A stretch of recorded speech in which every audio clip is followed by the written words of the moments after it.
Sud Radio, le 10h midi, mettez-vous d'accord, Valérie Expert. Et nous allons tenter de nous mettre d'accord autour de Virginie Leguet, journaliste éditorialiste politique à France Info TV. Bonjour Virginie. Bonjour. Erwan Barillo, écrivain. Vous avez publié Destin russe à Paris aux éditions des Sirtes. Bonjour à vous. Bonjour. Mathias Leboeuf, vous êtes journaliste et philosophe. Et nous attendons Jean-Christophe Gallien, politologue et conseiller en communication, qui ne devrait pas tarder à arriver. Le PS annonce qu'il ne votera pas la censure et le Rassemblement national non plus ce matin, si on en croit Jordan Bardella, qui était l'invité de CNews. Emmanuel Macron qui propose de réduire les vacances scolaires. Bref, beaucoup de sujets avec vous. On va commencer avec vos coups de cœur et vos coups de gueule. Mathias, c'est un sujet un peu plus léger. On va commencer avec vous, mais néanmoins intéressant. Oui, un sujet un peu léger, puisqu'il s'agit de Bob Sinclair et de son visage. On a vu à partir de mi-janvier Bob Sinclair dans quelques vidéos qui avait un visage boursouflé, complètement botoxé, plus que botoxé. On avait vraiment l'impression que il s'était fait mettre des prothèses. Il était un peu entre les frères Bogdanov et Mickey Rourke. Et donc, ça a entraîné au moins la stupéfaction, et surtout ça a déclenché beaucoup de commentaires assez haineux sur les réseaux. Il y a eu un vrai buzz. Pourquoi ? Parce que notamment Bob Sinclair, c'est quelqu'un qui était plutôt beau gosse. Il a 55 ans aujourd'hui, mais et puis c'est quelqu'un qui a toujours expliqué qu'il avait une vie très saine, qu'il buvait pas d'alcool, qu'il consommait pas de drogue, qu'il avait une forme d'amusement. Et donc du coup, le fait de le voir comme ça, avec un visage boursouflé, il a fait plusieurs vidéos, notamment dans une salle de sport. Ça a vraiment déclencher une foule de réactions. Alors, on a appris récemment que c'était une supercherie, puisque les prothèses étaient des prothèses en silicone. Bien sûr, moi, je me suis un peu... J'ai pas trouvé ça si évident, justement, et c'est un artiste que j'aime bien, et je me suis dit, mais non, pas lui, quoi. Il a pas cédé aux sirènes de la chirurgie esthétique, et il y a eu un buzz incroyable, il y a eu un vrai doute. Alors, en fait, c'est une petite opération de com pour la sortie de son nouveau titre qui s'appelle Take It Easy on Me, ce qui veut dire vas-y mollo avec moi, ce qui est assez drôle parce que notamment dans la sortie du clip, on voit justement la supercherie dévoilée, puisque c'est un clip où on le voit avec une maîtresse un peu sadomaso qui lui enlève son visage et qui lui enlève ses prothèses. Le clip est très beau, un peu intriguant, mais très beau. Donc je voulais saluer déjà le fait qu'il soit pas fait opérer, que je trouve plutôt rassurant. Je trouve que c'est un très très très beau coup de com, qui est un coup de com malin à plusieurs niveaux. Parce que ça dénonce ces espèces de fake news et comment on peut être tributaire des images et comment on peut s'enflammer à partir de deux petites vidéos et déclencher un buzz incroyable sur quasiment rien. Deux, parce que c'est quand même une critique aussi de la chirurgie esthétique et du recours au botox et compagnie, et à cette espèce de tyrannie de l'apparence qui en devient ridicule quand on fait ça sur son visage. Et puis dernière chose là qui est un peu moins un peu plus inquiétant, c'est qu'il a expliqué que aujourd'hui, quand on faisait de la musique et quand on sortait un titre, la musique ne suffisait plus et qu'il fallait impérativement faire le buzz pour arriver à attirer l'attention. Donc ça, c'est le petit bémol, mais il a bien raison, et je trouve qu'il a été maître en la matière. Il a réussi un coup incroyable. Il est la première fois où je vais à la gym, il dit dans une interview au Parisien, il a 4 millions de vues, 3 millions sur TikTok, et il est arrivé à 25 millions de vues sur 3 semaines. C'était incroyable. Et la réaction des gens a été dingue, parce qu'il y a, alors comme souvent sur les réseaux sociaux, il y a une majorité de haters, et les gens ont réagi avec une violence mais démente. Ça pose une question aussi, c'est-à-dire qu'il y a vraiment des réactions très négatives. Vous l'aviez vu, Erwan ? Oui, tout à fait. Il a démontré qu'on était dans une société de l'image et du buzz. Il a dénoncé ça, mais en même temps il en a bien profité, bien sûr. Vous l'avez démontré, il a démultiplié son nombre de followers. Mais il a réalisé aussi un vieux rêve que beaucoup d'êtres humains ont souhaité accomplir, c'est de revenir au visage de sa jeunesse. Voilà, il l'a réussi en quelque sorte, puisqu'il nous a mis sur une fausse piste, il s'est amusé avec nous, et puis finalement il nous dit « Regardez, j'ai retrouvé mon visage d'avant », et donc il y a aussi une réflexion philosophique autour de ça. Ouais, non, mais vous l'aviez vu, Virginie? Oui, je l'ai vu. J'ai vu son visage faussement refait. Ouais. J'ai vu tous les commentaires. Moi, je suis un petit peu moins enthousiaste que vous sur ce fonctionnement. Je trouve que ce fonctionnement est extrêmement inquiétant parce que ça veut dire que la surenchère n'a plus de limite et que pour faire vendre, parce qu'il s'agit bien de ça, il s'agit en fait d'un service avant-vente pour vendre un disque, un enregistrement, sa musique, son livre. Souvent, il faut se prêter à des mises en scène que je trouve chaque fois plus stupéfiantes, plus provocantes, et moi je le regrette personnellement. C'est pour ça que je disais que le petit bémol, c'est ça, c'est-à-dire qu'effectivement le petit bémol un peu triste, c'est dire que la musique ne suffit plus. Donc ça, c'est vrai que c'est inquiétant. Après. On est rentré de toute façon dans une espèce de société du spectacle permanent, comme disait Guy Debord, et je trouve qu'il a maîtrisé sa communication parfaitement, quoi. Même si on peut regretter effectivement cet état de fait. Ouais. Après, ça reste une blague, ça reste un jeu, ça reste un pastiche, et je pense qu'il ne faut pas non plus dramatiser. Non, mais je dramatise pas, je regrette que les choses. Mais il explique le message derrière quand même. Il a très bien compris quelle était quelle était la bonne stratégie, quel était son intérêt. Ça, il l'a parfaitement compris. Non. Et accessoirement, c'est aussi raccord, alors de façon légère, mais c'est avec son titre, puisque Take It Easy on Me, c'est vas-y mollo avec moi, allez-y mollo avec les haters, avec la chirurgie esthétique. Prenez soin de vous et de vos visages, quoi. Arrêtez de trafiquer les choses, quoi. Oui, ça c'est un message beaucoup plus intéressant en revanche. Je suis tout à fait d'accord. Alors, il nous reste peu de temps. Moi, j'ai un coup de gueule sur les pénuries de médicaments en France. On voit qu'on a appris qu'un médicament pour des gens qui sont psychotiques n'était plus disponible. Il y a un autre médicament pour des gens qui sont cardiaques qui n'est pas disponible non plus. Donc il y a une pénurie de médicaments et je trouve ça absolument scandaleux de se dire qu'en France aujourd'hui on en arrive là. Alors l'explication c'est que le prix des médicaments est trop bas en France et que les labos pharmaceutiques préfèrent vendre à des pays qui achètent plus cher. Je ne sais pas si vous avez déjà travaillé sur le sujet, Erwan. Moi, j'ai la chance d'être en bonne santé et d'avoir peu recours aux médicaments. Mais il y a deux signaux qui permettent de détecter un pays en voie de tiers-mondisation. C'est la disparition de la classe moyenne et l'absence de médicaments abordables. Donc là, on est malheureusement en plein dedans. Et c'est un signal supplémentaire de la faillite de la France et malheureusement de notre décadence économique. Oui. Je sais pas, Virginie, c'est quand même étonnant qu'on arrive... et il y a des médicaments beaucoup plus ordinaires qu'on ne trouve pas régulièrement, qui sont en pénurie. Oui, alors ça me fait penser aux grandes promesses d'Emmanuel Macron sur la relocalisation, sur la promesse que la France serait désormais autonome, propre à satisfaire sa propre consommation. Rien de tout ça s'est passé. On n'a toujours pas les molécules qu'il faut pour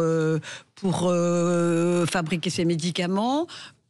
Bon, voilà, je note que il y a peut-être aussi une stratégie des laboratoires qui, parce que chez nous en France les médicaments sont peu chers, préfèrent vendre ailleurs, quitte à réserver un quota de plus en plus limité à la France, parce que c'est pas là où ils gagnent le plus d'argent.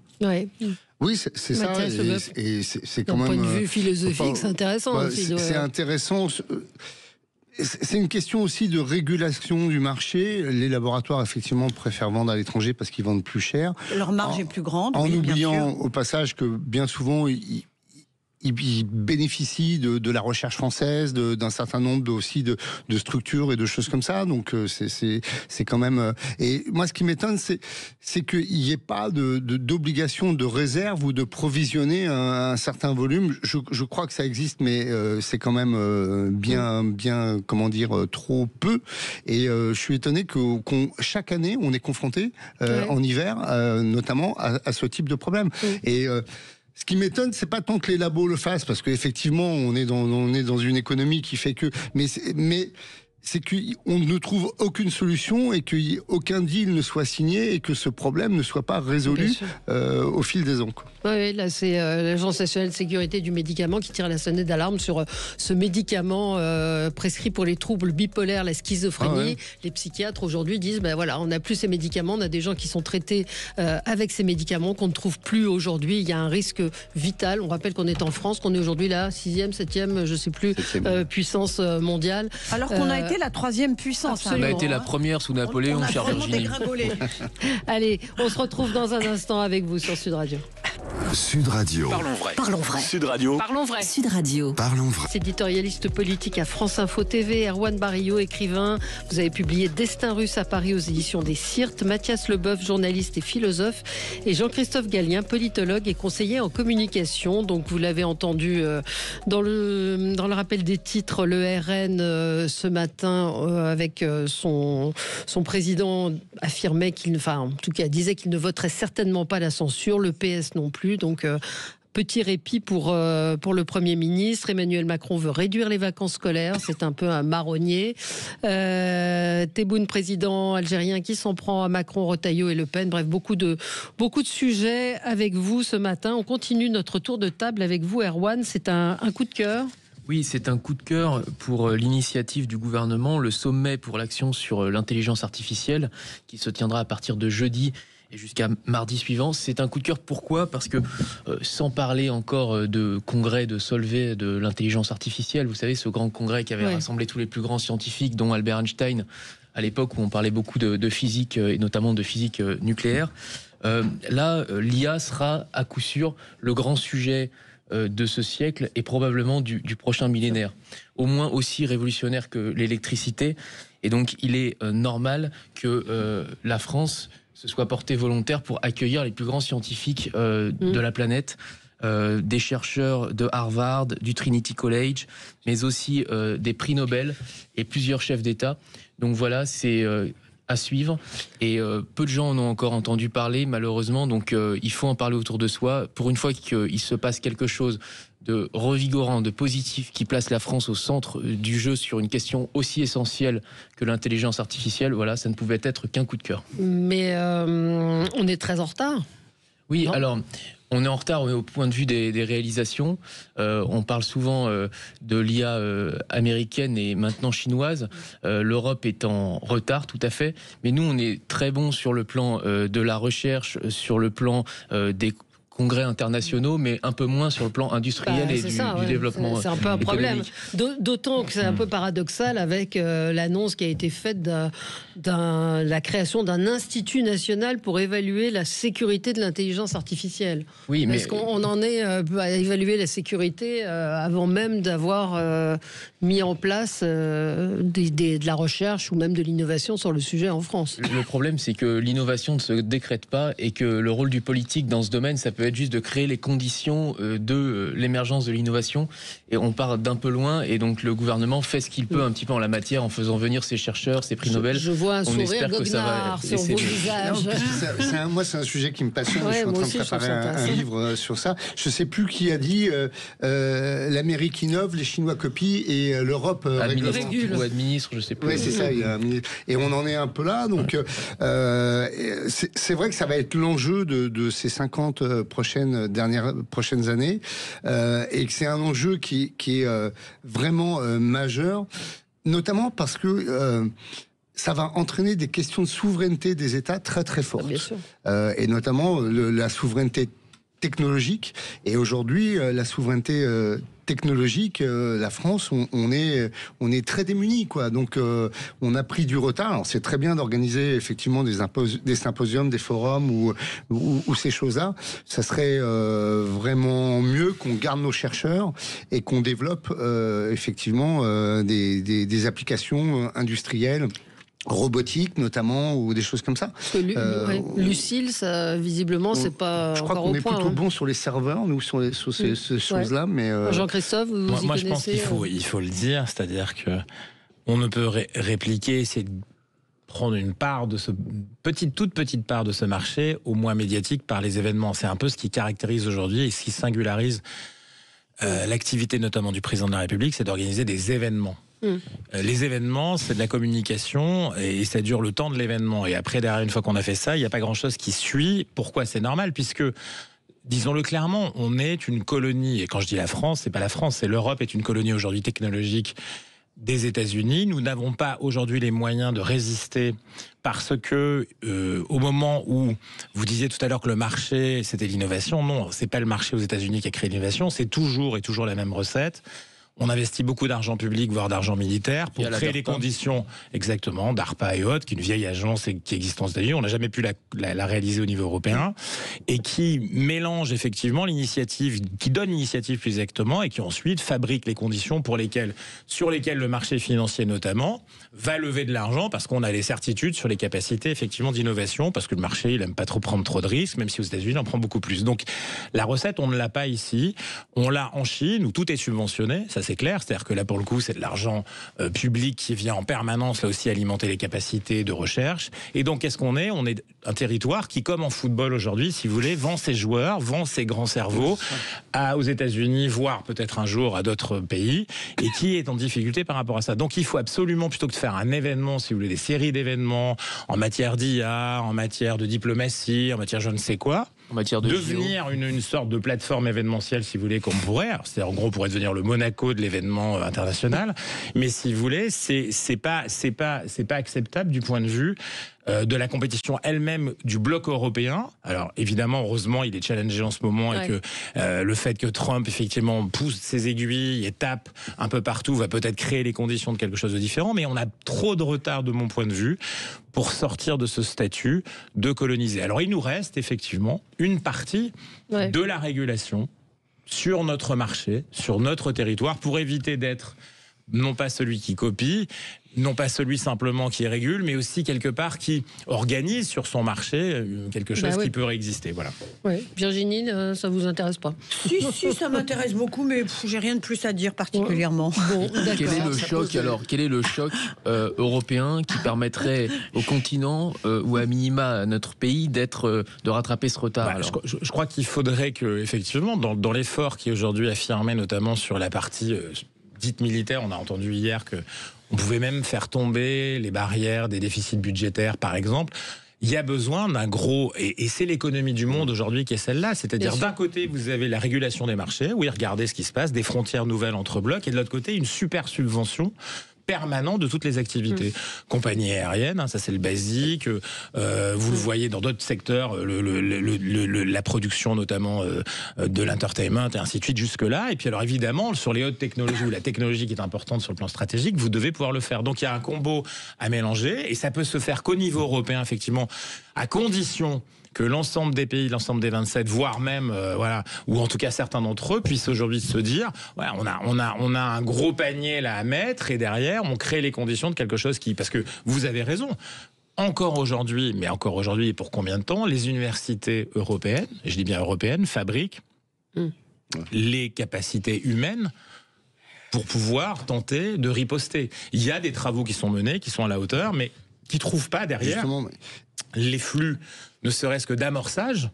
Quand on dit amorçage, c'est pour commencer, pour qu'ensuite on puisse éventuellement avoir quelque chose qui se déploie sur, non pas un marché, mais qui commence à pouvoir exister dans un environnement de compétition, puis après vers un marché. Alors je suis tout à fait d'accord avec ce qui vient d'être dit. Le seul truc, c'est qu'on a pris un retard énorme. Ce qu'on vit aujourd'hui, c'est le fruit de 20 ans d'investissement aux États-Unis. Donc, la question, c'est est-ce qu'un Airbus, avec l'espèce de conglomérat européen sur l'intelligence artificielle serait possible ? Il est souhaitable en tout cas, parce que sinon, encore une fois, on va être, nous, Européens, et en particulier nous, Français, parce qu'on est en France, mais dans une situation de colonisation technologique et extrêmement démunie. C'est déjà le cas. L'Italie, aujourd'hui, Mélanie fait appel au service d'Elon Musk pour crypter les communications du gouvernement, et elle n'a pas d'autre solution. Et ça peut poser des problèmes politiques extrêmement important, surtout dans un avenir qui est quand même très incertain. Ou sur Mayotte, on fait appel à Starlink. Exactement. Mayotte également, Starlink, parce qu'on n'a pas d'autres, parce que pareil, on n'a pas d'autres moyens. On marque une petite pause et on va parler de Donald Trump dans un instant, et puis des électeurs de gauche avec vous, Virginie. À tout de suite. Sud Radio. Sud Radio. Parlons vrai. Parlons vrai. Sud Radio. Parlons. Sud Radio, le 10h midi, mettez-vous d'accord, Valérie Expert. Alors, on continue notre tour de table. Jean-Christophe Gallien, on parle de Trump et des Européens. Oui, parce que c'était à Bruxelles hier où j'étais, il y a des gens qui m'épatent, c'est-à-dire que et notamment la première ministre danoise. Et les Danois sont toujours un peu comme ça. C'est des gens, en Europe, on est 27, mais il y a des gens compliqués et en permanence, et les Danois en font partie. J'adore ce pays, j'adore leur capitale. Mais alors les politiques danois, même si Borgen, ça a été une série extraordinaire, c'est des gens quand même particuliers. Et alors, il faut se rappeler qu'en 2021, la même Mette Frederiksen, elle disait haut et fort que quoi qu'il arrive, quand Emmanuel Macron, donc grâce à Emmanuel Macron, parlait d'autonomie stratégique européenne, elle disait, mais attendez, moi je me sentirais toujours plus proche de Washington que de Paris. Hein. Mais vraiment, mes amis sont à Washington. Et puis là, comme Donald Trump a des visées stratégiques qu'on peut comprendre par ailleurs sur le Groenland, en tout cas des menaces qui permettent de discuter, et qu'elle voit même que les Groenlandais elles-mêmes, depuis le Danemark, disent depuis longtemps, d'ailleurs, écoutez, nous, on deviendrait bien indépendants, hein, ça vous pend au nez. Et maintenant, elle vient chercher, elle a fait une tournée européenne de toutes les capitales, et puis après, elle est venue hier, il y a une espèce, ce qu'on appelle un conclave, maintenant un séminaire entre la Commission et le Conseil européen. Si vous voulez, c'est un mot à la mode. Et alors, Madame von der Leyen a réuni tout le monde pour dire voilà comment faire. Et la même première ministre danoise, comme d'autres, maintenant se réveillent et se disent oh là là, comment on va être mangé, comment on va faire, on a besoin de l'Europe, on a besoin du bloc européen, parce que tout seul, on est quand même un peu petit, même avec notre capacité diplomatique, notre savoir-faire politique et tout ce qu'on veut pour pouvoir faire les choses. Si vous voulez, c'est clair que ça donne quand même la dimension du monde aujourd'hui, ça donne quand même, et ça c'est, rendons grâce à Donald Trump de nous permettre de nous rendre compte d'un certain nombre d'éléments aujourd'hui qui sont ceux du fonctionnement du monde. Moi, ce que je trouve intéressant chez Donald Trump, c'est pas tant qu'il va obtenir tout ce qu'il va obtenir, c'est qu'il fixe finalement, il met la lumière sur ce qui est aujourd'hui, comme c'était le cas il y a 4 ans, la réalité du monde qu'on vit. C'est-à-dire, oui, il y a du conflit pour tout. Oui, il y a du conflit avec la Chine. Et l'Europe a des conflits avec la Chine, commerciaux, d'influence, ainsi de suite. Oui, il y a du conflit à l'intérieur de l'Union européenne parce que, oui, on n'est pas tous d'accord sur tout. Oui, l'Ukraine, c'est compliqué. Alors, pour éviter ce que Donald Trump et M. Xi Jinping, M. Poutine, on ne sait pas qui en Europe d'ailleurs voudrait aujourd'hui, c'est-à-dire une sorte de Yalta où les grandes puissances, les grands blocs, moins le bloc européen, fabriqueront le monde d'aujourd'hui. Il faut quand même qu'il y ait des gens qui comprennent ici, et ça rejoint le débat français, que c'est compliqué tout seul, sorti même de l'OTAN, comme certains le rêveraient, de pouvoir participer, comme on l'a fait à la fin de la Deuxième Guerre mondiale, à l'élaboration de ce qui est la règle mondiale aujourd'hui. On ne peut le faire, malheureusement pour nous, quelque part, qu'en étant leader à l'intérieur de l'Union européenne et avec l'Union européenne face à ce qui est en train de se passer. Soyons clairs, est-ce que c'est possible ? C'est en train de se passer. Trump, il met juste l'éclairage aujourd'hui sur les équilibres ou les déséquilibres, plutôt les déséquilibres d'ailleurs, l'instabilité et le manque de boussole de ce monde dans lequel nous fonctionnons. Voilà. Mais est-ce qu'on va retrouver la boussole ? Oui, en tout cas, je suis d'accord avec ce qui vient d'être dit. On passe de l'irréel politique à la réelle politique. Et là, on est en train de se réveiller. On était dans un monde d'omnivores ou même d'herbivores, et là, d'un seul coup, on se réveille avec des carnivores. Des carnivores comme Trump, des carnivores comme Xi Jinping, des carnivores comme Poutine. Après, il y a quand même une petite différence entre au niveau du tempérament et de l'histoire personnelle et de la personnalité de Trump et de Poutine, c'est que, certes, Trump est un carnivore, mais c'est un carnivore dont le but est d'arriver à un deal. C'est un businessman.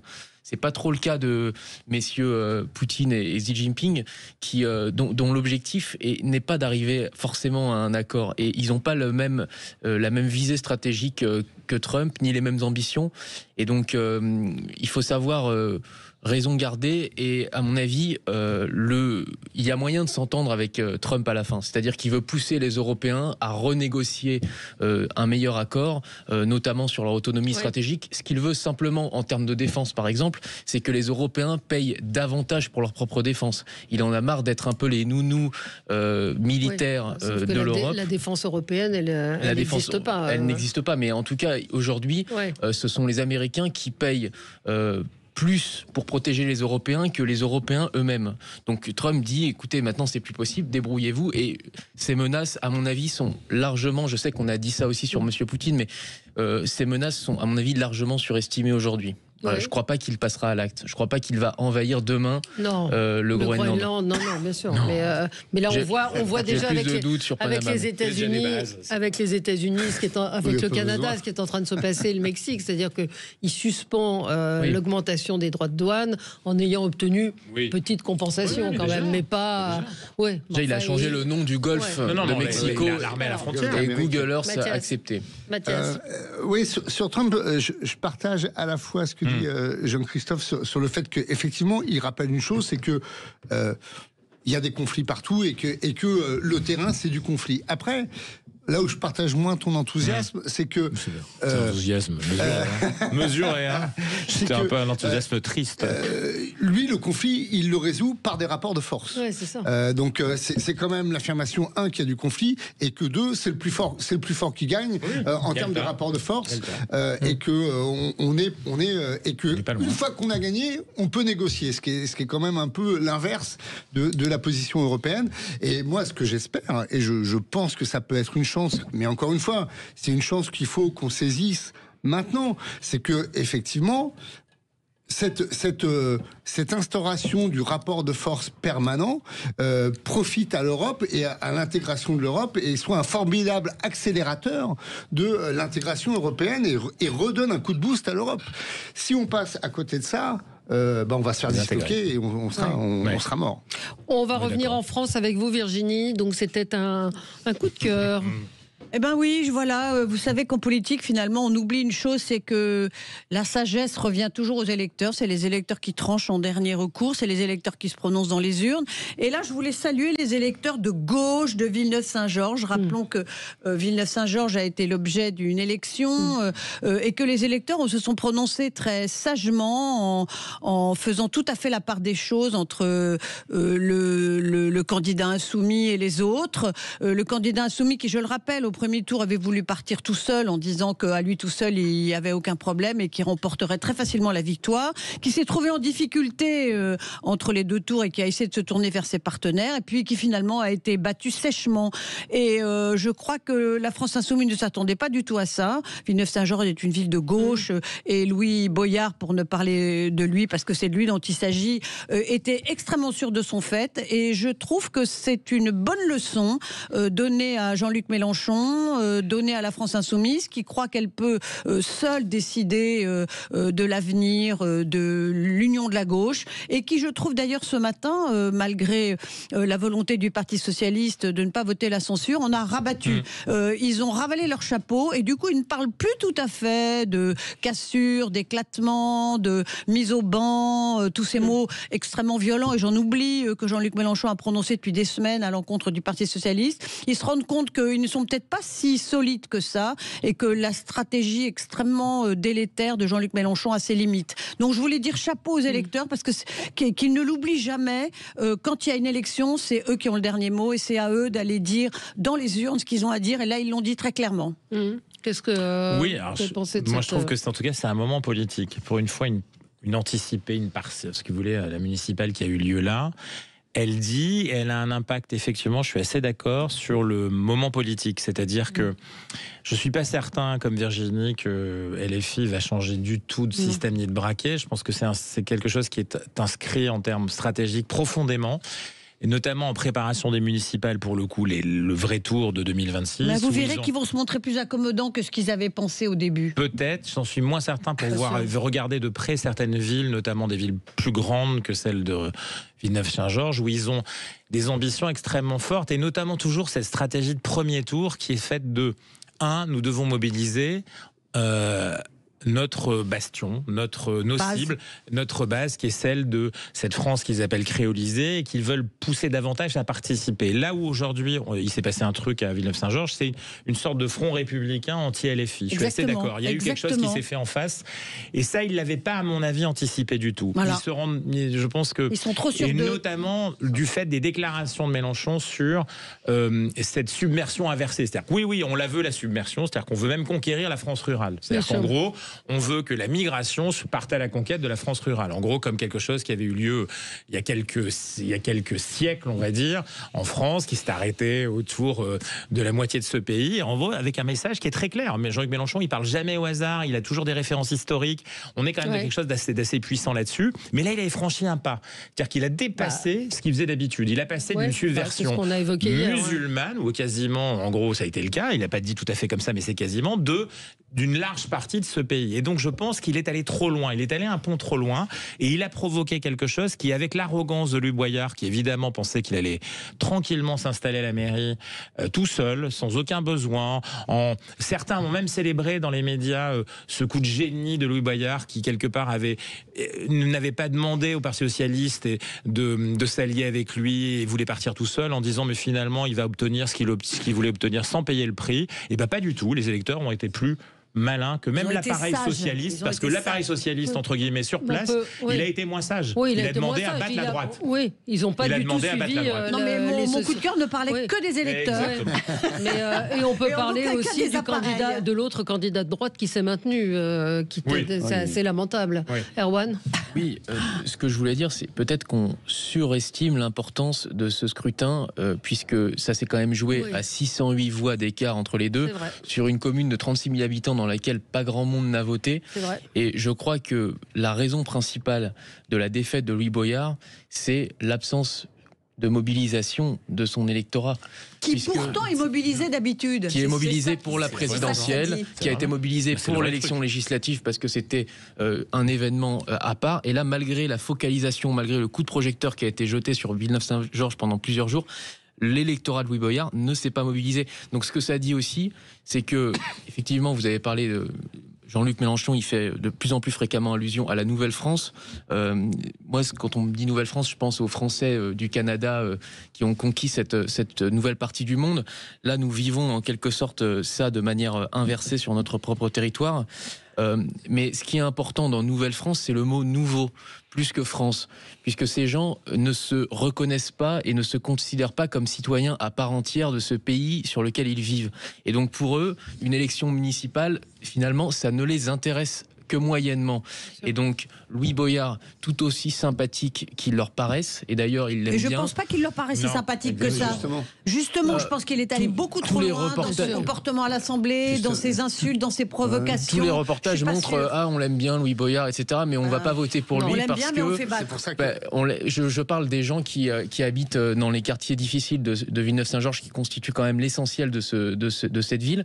Ils ne vont pas voter pour lui simplement parce qu'ils considèrent que ce n'est pas leur problème, que ce n'est pas, ils ne se sentent pas pleinement intégrés à la vie municipale, et ça sera le problème éternel de Jean-Luc Mélenchon, c'est qu'il essaye de mobiliser des gens qui n'en ont en fait rien à faire. Voilà. On va marquer une pause, je vous donne la parole, Mathias, au retour. À tout de suite, c'est la pub. Sud Radio. Sud Radio. Parlons vrai. Parlons vrai. Sud Radio. Parlons vrai. Sud Radio, le 10h midi, mettez-vous d'accord, Valérie Expert. Alors un mot, Mathias, puisque vous avez été interrompu par la pub sur ce vote à Villeneuve-Saint-Georges, puis on parlera de la motion de censure qui ne passera pas. Oui, pour prolonger en fait tout ce qui a été dit, moi je pense que la principale raison de la défaite de Louis Boyard, c'est Louis Boyard. Et c'est son attitude, son rapport à la politique, son arrogance, bien évidemment, et que c'est un scrutin très intéressant parce qu'il est peut-être annonciateur de d'autres scrutins du même type et de d'autres défaites si les insoumis ne changent pas et ne pratiquent pas la politique différemment. Moi, je crois qu'il y a vraiment un ras-le-bol à un moment donné de à la fois ce clientélisme. On n'a même pas parlé de la constitution de la liste, comment la liste était constituée, mais bon, c'était quand même assez particulier. Et puis cette stratégie de vous allez voir ce que vous allez voir. Le scrutin est déjà gagné et moi je suis le plus fort. Et puis on va tout renverser. Bah non, il a rien renversé du tout. Et il a été renversé. Il a été renversé, exactement. Et il ne peut s'en prendre qu'à lui-même. Alors, on va passer au vote du budget, donc 49.3 hier. Et ce matin, donc le RN a confirmé, après le Parti Socialiste, qu'il ne voterait pas la censure. Jordan Bardella parlait d'instabilité qui serait préjudiciable à la France. C'est un échange de bons procédés. T'as parlé de submersion, donc je te censure pas. Oui, tout à fait. Si on résume... Il y a un peu de ça. Il y a aussi un clin d'œil appuyé aux retraités que le Rassemblement national essaye de conquérir depuis un petit moment et qui sont plutôt favorables à la stabilité. Donc c'est toujours la stratégie de normalisation du Rassemblement national.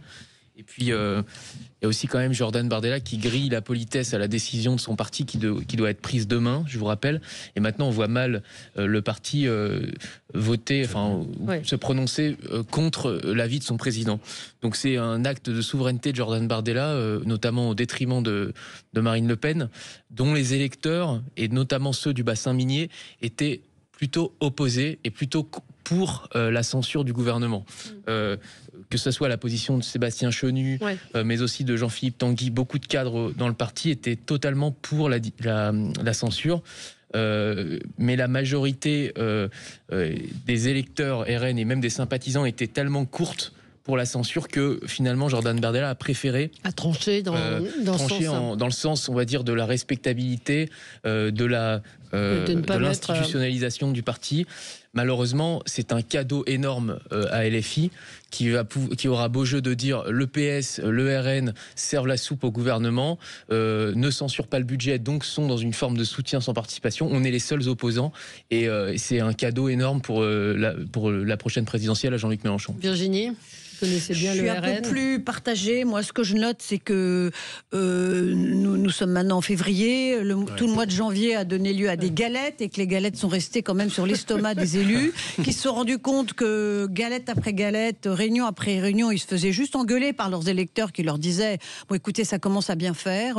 Nous, on est électeurs lambda. Ou alors, j'ai une petite société. Ou alors, je dois prendre des décisions. Ou alors, plein de choses, plein de cas différents. Mais que LFI, comme les autres, n'ont pas été épargnés par les électeurs qui leur ont dit « Bon, maintenant, ça suffit. Ça suffit. La politique, c'est une chose. Bloquer le pays, bloquer les institutions, nous bloquer, nous, c'est plus possible. » Donc là, moi, ce que je pense surtout, c'est que le Parti socialiste l'a bien entendu, il a profité de la première censure pour se rendre compte peut-être, et le point d'atterrissage a été brutal pour tout le monde en janvier, se rendre compte que c'était plus possible. Il se rend à l'évidence que si un jour il veut peser dans la vie politique d'une autre façon qu'en étant les supplétifs de la France Insoumise, eh ben c'est le moment. C'est en étant les supplétifs de Macron, du coup. Non, pas du tout, je pense pas, parce que je crois que Macron, c'est fini, il n'y aura pas de survivance au macronisme. Quand vous vous souvenez de l'enthousiasme de 2017 et de la détestation dont fait l'objet Emmanuel Macron aujourd'hui, franchement, le macroniste n'a pas beaucoup d'avenir devant lui. Donc, ils permettent simplement au pays de se doter d'un budget, ce qui peut-être est une raison, somme toute, simple, mais une raison utile. La politique reprendra ses droits et effectivement, on verra au municipal ce qui va se passer. Mais je crois que cette classe politique qui a joué les apprentis sorciers pendant des semaines après la dissolution et qui n'a pas su travailler ensemble, a été, j'allais dire, remise en ordre un peu par les électeurs, encore une fois. Décidément, aujourd'hui, je rends beaucoup hommage aux électeurs, mais de droite, de gauche, de tout le monde d'ailleurs. Les électeurs sont finalement plus sages que la classe politique elle-même. Ils ne sont pas très écoutés, visiblement. Là, un peu par la force des choses, quand même. Un petit peu, mais moi, je crois qu'il y avait débat dans les deux partis. Dans les deux groupes parlementaires, c'est-à-dire qu'effectivement il y a eu débat assez fort, que la ligne politique la dominante, Olivier Faure, Boris Vallaud, même entre eux, c'était pas très net. Ceux qui ont gagné, c'est les ruraux du Parti socialiste, on va dire ça comme ça, c'est-à-dire ceux qui ont une expérience, qui a notamment très entraînée par un François Hollande qui a démultiplié le dispositif de conquête politique dans le parti. À mon avis, qu'Olivier Faure et Boris Vallaud, qui, pourtant Boris Vallaud a travaillé avec lui, n'ont pas bien vu venir, n'ont pas bien senti. Donc ils ont été battus. Ils ont été battus sur ce bord-là. Au côté RN, c'est l'autorité relativement verticale du binôme. Je pense pas que ce soit Bardella tout seul, c'est Marine Le Pen qui décide encore de tout et qui, là, pour le coup, compte tenu de ce qui s'est passé avec François Bayrou et des perspectives de dossiers qui vont venir, donc effectivement de l'agenda post-budgétaire, on a sonné la fin de cette bataille budgétaire qui avait plus aucun sens et on passera bientôt aux enjeux et aux dossiers qui sont sociétaux et notamment ceux qui concernent la sécurité et la migration qui intéressent davantage. Vous verrez qu'il n'y aura pas grand-chose. Non mais bon, en tout cas, ça peut intéresser davantage et ce qui a été le pari qui a été fait notamment avec un petit accord, et puis il y aura d'autres éléments qui vont sortir de ce moment budgétaire. Et puis je pense surtout qu'il y a eu deux moments, effectivement, qui ont largement bougé les lignes. C'est d'abord, et je le redis, effectivement, ce qui s'est passé ce week-end, où on a vu qu'il y avait quelque chose qui se passait autour de l'électorat. Alors certes, c'était une partielle, certes, c'était quelque chose qui était avec peu de mobilisation, mais c'est mieux qu'un sondage, si vous voulez. C'est toujours mieux qu'un sondage. C'est mieux que les erreurs aujourd'hui ou les photographies qu'on fait comme ça sur 1000 personnes. C'est quelque chose qui en dit plus davantage sur la dynamique. Et le deuxième point, sur l'instabilité évidemment budgétaire, il y a quand même ce qui plane et la vague trumpienne sur l'Europe. Je vous assure que c'est pas quelque chose qui est ressenti simplement parce qu'à Bruxelles, il y a la Commission et le Conseil. Les gens le comprennent, ils voient bien ce qui se passe. Et c'est l'impact de cette marque Trump, Musk. Vous vous rendez compte ce que ça représente? C'est ce dont parlent les gens tous les jours. C'est-à-dire chez eux, les gamins, les gens de 15-16 ans, ils regardent Musk, ils regardent... Oui, je vous assure que c'est vrai. Les gens en parlent à la machine à café. Mélenchon, Boyard, ils en ont rien à foutre. Je vous assure que c'est ça qui domine l'agenda. J'ai passé une journée dans un bistrot hier. J'ai passé une journée dans un bistrot hier. Les gens ne parlaient que de ça. Mais bien sûr. De Trump, je vous assure que c'est vrai. Et ça, c'est pas sondé. Heureux homme qui passait vos journées dans les bistrots. Exactement, mais c'est là où on discute des choses, effectivement. Mais on boit des tisanes et des thés. Et les réseaux sociaux aussi sont quand même largement dominés. Évidemment, on le comprend comment. Mais ça, c'est très clair que donc, à un moment donné, si vous voulez, les partis politiques français, ils se réveillent, ils se disent attendez, l'instabilité, nous, qu'est-ce qui nous reste? Donc, on a intérêt à se réveiller. Et je pense que ça a joué, même avec le 49.2 des socialistes, parce que attention, ce mauvais terme, subversion migratoire. Mathias, moi, ce qui m'a intéressé, c'est la nature des arguments d'une part du RN et d'autre part du PS. Le RN dit on va pas voter la censure pour des raisons de stabilité. Donc on est responsable, on est une force tranquille et on va pas jouer politique et je pense que derrière c'est un bon calcul parce que notamment il y a cette espèce de tenaille Retailleau-Darmanin qui idéologiquement, en tout cas, est pas très loin. Et peut-être que les électeurs du RN n'auraient pas compris qu'on aille casser cet outil qui a été mis en place.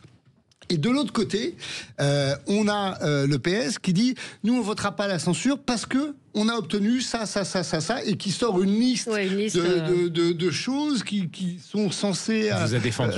Réussir. Vous a défendu. Qu'ils ont arrivé à grappiller. Justification. Il y a une espèce de bascule en fait, c'est-à-dire que finalement le RN aujourd'hui est toujours l'arbitre des élégances de façon très tranquille, alors que le PS est là à dire nous, on a obtenu ça.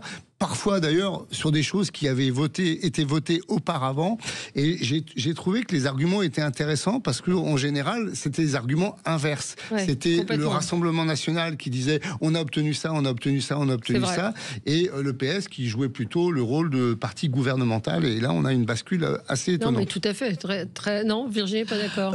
Moi ce que je note surtout c'est que le RN est tout sauf un partenaire fiable. Pourquoi il l'a voté au moment de Michel Barnier, pourquoi il ne la vote pas maintenant? Les raisons sont... pourtant, le contexte est globalement le même, les raisons sont globalement les mêmes, mais c'est toujours en fonction de ses intérêts personnels que le RN se prononce. C'est pas du tout en fonction, comme il le fait croire, des intérêts des Français ou des intérêts du pays. Tous les partis se prononcent en fonction de leurs intérêts personnels. Non, mais là, je parle du RN. Et le RN particulièrement qui dit « Ah, mais nous, on défend les Français, on pense aux Français, on soutiendra les mesures qui conviendra. » Non, en fait, non. Le RN pense à lui-même, et selon les circonstances, selon la façon dont les choses se passent... C'est un peu ce que fait le PS aussi aujourd'hui. Oui, mais moi je dis pas parce que les autres le font, il faut le faire. Je dis que le RN qui se présente comme une alternative sérieuse, qu'il est peut-être d'ailleurs dans les circonstances actuelles, finalement se comporte pas beaucoup mieux que les autres partis, et c'est un vrai souci. Il y a une différence quand même entre la première motion de censure et la deuxième, c'est justement que c'est la deuxième et qu'à un moment donné, les gens en ont peut-être assez et qu'il faut siffler la fin de la récréation aussi. Peut-être. Oui. Donc c'est. Il y aurait pu y avoir un argument positif à la censure du RN si l'objectif à un moment donné était d'en finir avec Emmanuel Macron. C'est-à-dire que imaginez que le gouvernement tombe, celles et ceux qui veulent en finir avec Emmanuel Macron, là pour le coup, ils lui mettent le fusil directement dans le visage. D'ailleurs, son silence à lui, à part cette petite intervention écho un peu attaquante de Bayrou à l'Haute-France, dans les Hauts-de-France, sur un site industriel, en disant que ça allait faire casser sa politique de l'offre, c'est pas tout à fait normal. On aurait dit d'ailleurs qu'il avait le même texte, les mêmes éléments de langage que Bernard Arnault ou presque. Et donc c'est vrai que quelque part il y avait cette possibilité. Donc il y a dans le calcul politicien, on est bien d'accord, il y a de la politique, il y a du politicien. On est dans un régime parlementaire en ce moment, moins présidentiel que parlementaire. Donc on a aussi ce qui se passe à l'Assemblée et au Sénat, disons-le bien. Donc c'est vrai que on peut voir du défaut, de la faiblesse, mais aussi du calcul en permanence partout. Et je crois qu'il y a du calcul partout, en effet. Moi, j'ai une petite confidence à vous faire. Allez-y. Vous savez, on est entre nous. Quelle est la grande déception d'Emmanuel Macron? On est comme au bistrot. Et son amertume qui s'explique à chaque fois qu'il critique le gouvernement dans des prises de position de plus en plus radicales et répétées ces derniers mois. En fait, sa grande déception, c'est de ne pas être en cohabitation avec Jordan Bardella. Ah oui. C'était ce qu'il avait envisagé, il s'y préparait, et là il se retrouve dans un entre-deux où il doit composer avec des gens qui sont plus ou moins de son camp, mais qui en fait revendiquent plus. Et qui lui ont arraché Matignon en plus. Et un François Bayrou qui s'est roulé par terre pour avoir Matignon. Le budget. Donc il aurait 1000 fois préféré, en fin de compte, avoir Jordan Bardella Premier ministre, et c'était sa stratégie. Et donc maintenant il est dans une politique de terre brûlée vis-à-vis de son propre camp. Il y a un auditeur qui pose une question qui dit une chose très juste, de bon sens. Ce qui est bien, c'est que RN et PS disent que le budget est mauvais, mais ils vont pas le censurer. Elle est où la logique? Voilà. Qu'est-ce que les Français, et je m'inclus dedans, comprend? Ça fait des mois qu'on nous dit que le budget est pas bon, et Stéphane nous dit une chose que je regarde, c'est que les journalistes ne pointent pas ce que le budget allait faire. Ils sont tous perdus, ne savent plus ce qu'il va y avoir dedans. C'est vrai que le budget, je mets au défi beaucoup de gens de rentrer dans le détail du budget, mais les Français se disent, on nous a répété à longueur de journée que ce budget était tragique, mais on ne va pas censurer le gouvernement. Parce qu'on ne peut pas. Et parce qu'il faut que le gouvernement gouverne à un moment donné. C'est-à-dire que là, ça fait quand même un certain nombre de mois où on n'a pas de politique, on a un gouvernement innominé, mais on n'a pas de gouvernement réel. Rien n'est déclenché. Donc, à un moment donné, il y a un principe de réalité aussi qui fait que non seulement il faut que le gouvernement gouverne, mais que si on fait tomber Bayrou, qu'est-ce qu'il y a derrière? Et puis on parlait d'état de droit. Dans le droit, il y a le droit public et financier. Il faut insister là-dessus parce que les auditeurs effectivement posent des vraies questions. Mais une fois que les oppositions ont dit que c'était pas un bon budget, c'est à elles de décrire pourquoi c'est pas un bon budget. On l'a très peu vu. On a des espèces de versions comme ça qui sortent les unes après les autres. Mais ce qu'il faut dire, c'est que le droit budgétaire, financier, donc ce droit public particulier, l'État en a besoin comme une entreprise pour fonctionner. Pas seulement parce qu'il doit besoin de fonctionner tout seul en tant que tel. C'est pas magique. S'il n'y a pas de recettes, s'il n'y a pas de dépenses, et ainsi de suite, c'est pas une magie comme ça qui peut continuer de cette manière-là. Donc après, derrière, avec les acteurs internationaux aussi, qui sont nos partenaires européens, on l'a dit, mais aussi plus largement internationaux, vous savez, on vit pas dans une fiction ni française, ni encore moins hollywoodienne, on vit dans le réel, et le réel a besoin de ce droit, l'exécution de ce droit budgétaire et financier, parce que c'est le droit public, et le droit public, c'est l'état de droit. Moi, je voulais dire à notre auditeur qu'il a parfaitement raison. Ceux-là même qui ont censuré le gouvernement Barnier, aujourd'hui ne le censurent plus, alors que le budget est plus mauvais encore que le gouvernement Barnier, qui lui-même n'était déjà pas formidable, mais qui au moins avait le mérite d'avoir une trajectoire à peu près claire. François Bayrou, il a lâché un peu dans tous les sens. On sent que son idée à lui, c'est pas tant de doter la France d'un bon budget, c'est de rester à Matignon pour pouvoir dire regardez comme je dure et regardez comme je suis bon. Et je comprends que les électeurs se sentent floués parce que chacun joue ses stratégies.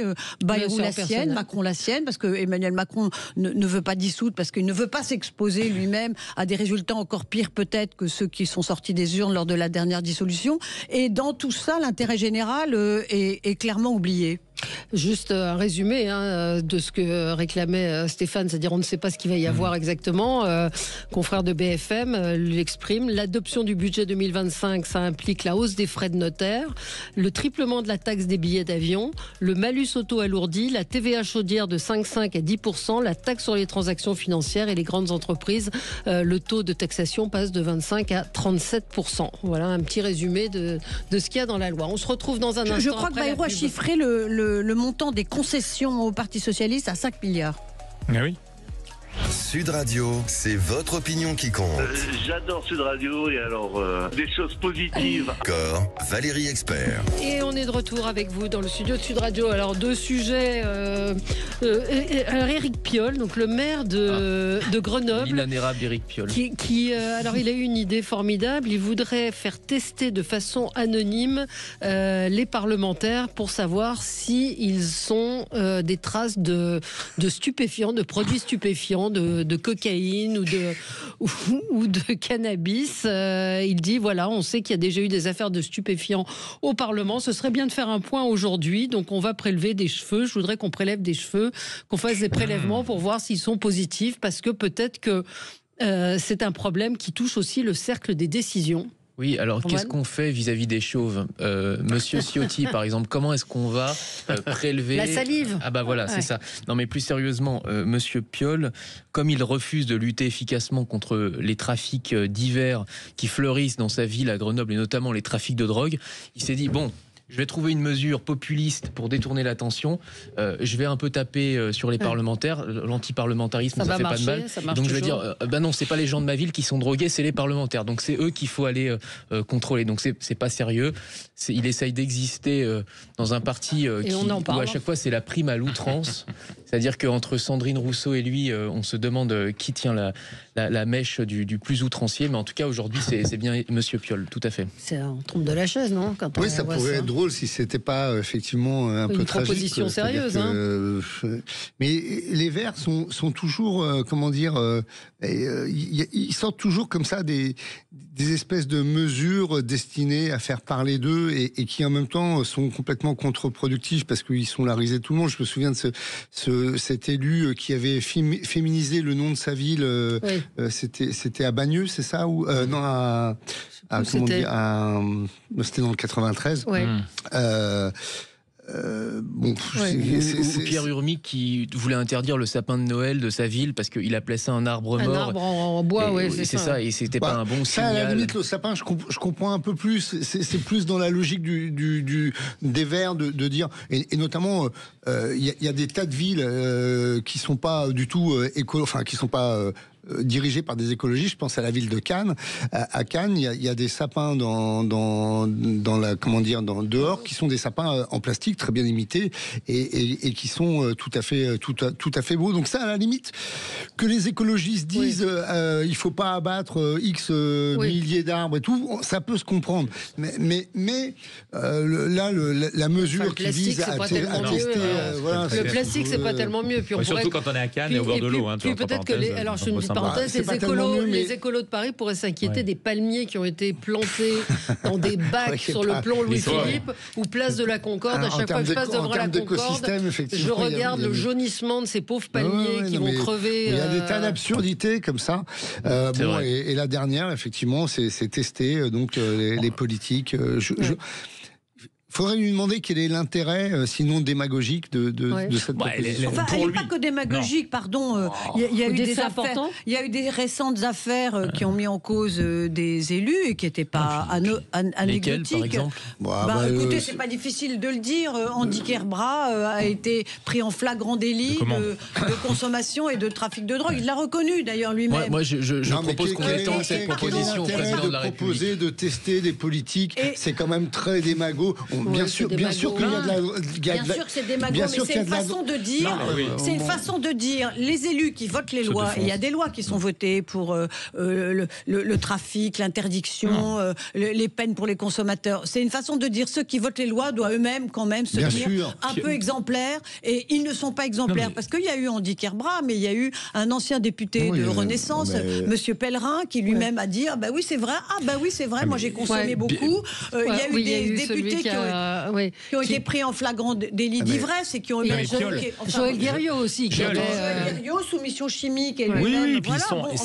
C'est un message politique, je crois. Non, c'est un message politique et une ligne politique à l'approche notamment des grands moments qui vont être peut-être législatives et présidentielles à terme. C'est-à-dire qu'on veut ouvrir le marché.